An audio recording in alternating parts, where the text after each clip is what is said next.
jarayoni normal fiziologik jarayon bo'lib, asosan 3 ta davrdan iborat bo'ladi. Birinchi davri bachadan bo'ynini ochilishi, ikkinchi davri homilani haydalishi, uchinchi davri yo'ldoshni ajralishi.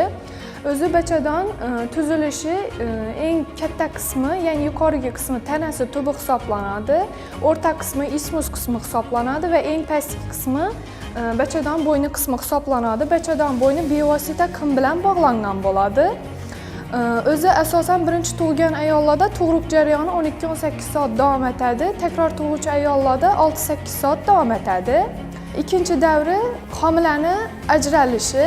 Bunda asosan homilador ayolni ko'zdan kechirib turishimiz kerak bo'ladi, ya'ni uni qon bosimini doimiy ravishda o'lchab turishimiz, yarim soatdan puls o'lchanadi. Bunda homilador ayolni ahvolini e'tibor qaratishimiz kerak bo'ladi.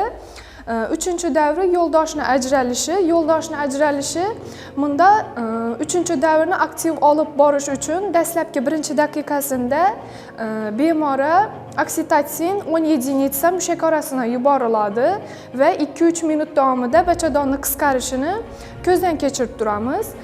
Undan keyin qindagi ajralmalarni, uni holatini alohida e'tibor berishimiz kerak bo'ladi. Agar u yerda yirtilishlar bo'lsa, choklar bilan tikib qo'yamiz.